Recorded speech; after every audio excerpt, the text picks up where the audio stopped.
There are many cases of characters in the TV adaptation of A Song of Ice and Fire, HBO's Game of Thrones, that technically do appear, but not to the extent they do in the books. For example, they may be stripped of what makes them the character they are, most often by giving them little or sometimes no dialogue at all. So, while they are kind of in the show, they are a shadow of their book self. This is very noticeable in the Northern storyline, especially during the War of Five Kings, specifically with the Northern Lords who follow Robb Stark. There are one or two like Roose Bolton or Great Jon Umber who are given more depth, but most of the time these lords are essentially background characters. For me, one of the clear examples of this is actually Maege Mormont, the Lady of Bear Island, who is present in person in the show, but does relatively little on screen compared to her book character, with her being completely omitted after the Red Wedding. But it appears she could still have a key role in the books if the Winds of Winter should come out. Maege Mormont is the Lady of Bear Island and the head of House Mormont in the year 298 AC at the start of the books. She was born sometime between 239 and 259 AC and is described as a short, stout, grey-haired woman and a fierce warrior, dressed in patched ringmail, with her favourite weapon being a spiked mace. She is known to be stubborn, short-tempered and willful. Maege has 5 daughters, Daisy, Alysanne, Lyra, Jorel, and Lyanna. She has no sons, meaning Bear Island should pass to Daisy. She is the sister of Jeor Mormont, the Lord Commander of the Night's Watch. Maege inherited the title of the head of House Mormont and ruler of Bear Island after her brother's only heir, Jorah Mormont, fled to the Free Cities to escape justice for unlawfully selling poachers into slavery to pay for his growing debts. She had to work hard to regain the family's honourable name and to help the house recover from the state of near poverty Jorah had left behind. No one knows who the father of Maege's children are, or even if she is married, leading to some fan speculation that her daughters could possibly be bastards. Ever since her youth, there are rumours that she shared her bed with bears. Her daughter Alysanne similarly shares the same rumour, claiming that the Mormont women are skin changers who turn into bears and find mates in the wood. Nonetheless,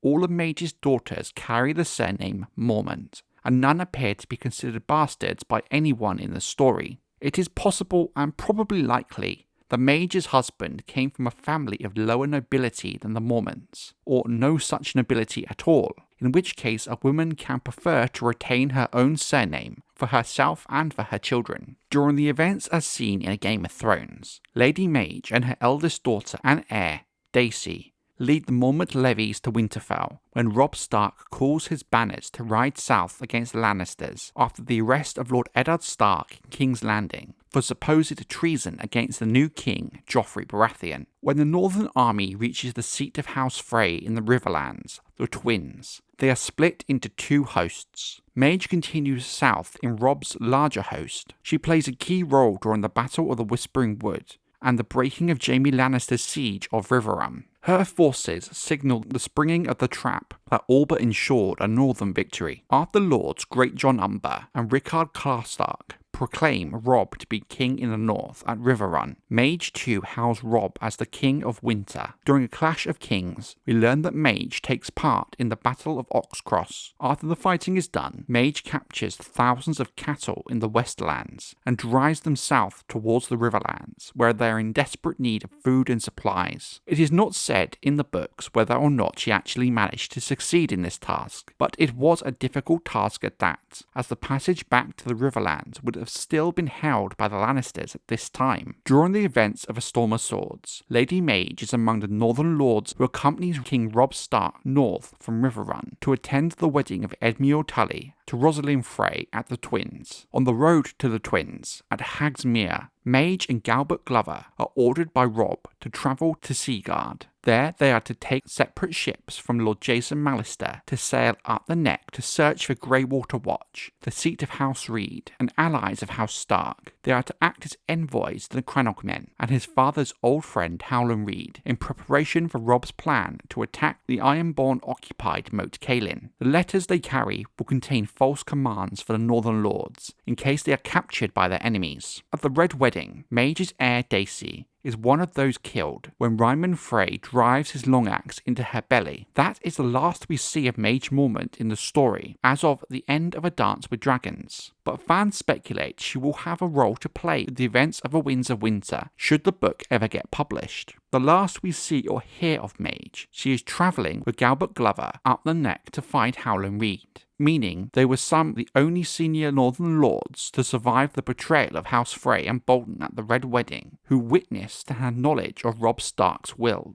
In A Dance with Dragons, while Stannis' host marches to Winterfell, Alysanne Mormont tells the captive Asha Greyjoy that her sister Lyra and Jory are with our mother, implying that Maege did in fact make it to the north, with her whereabouts and activities known only to her daughters. But what we can take away from this is Maege is definitely up to something, with all this secrecy in terms of her goals and whereabouts. What is also very important to remember is that Maege and Galbert Glover are two of the only people left alive with knowledge of the contents of Robb Stark's will. Why is this important? Well, it names his heir, with much of the speculation suggesting he's named his bastard half-brother Jon Snow. Some fan speculation even goes as far as suggesting they physically possess a copy of the will. This has led to many believing that Maege and her knowledge of Robb's will play some role in Jon Snow becoming king in the north in the books. Even before this happened in the show, this fan theory had been very popular, and after Jon did become king in the show, many fans then speculated that while Robb's will was not a factor in the show, it still might be of importance in the book, and thus Maege could play a role in Jon Snow becoming king in the north in the books. If this is in fact the case, it does make sense somewhat why the show chose a slightly different path in this regard, as Robb's will is far less important than in the book, with characters like Maege being more background characters. In fact, in the show, given that Lyanna Mormont is now the Lady of Bear Island, it does suggest that Maege likely died during the War of Five Kings, or perhaps even the Red Wedding in the show. While I think there is definitely an argument to be made that Maege herself might not be an overly important character, she could still play an important role in the story in regards to Robb's will. Unless we one day do see the Winds of Winter, we will never know the answers.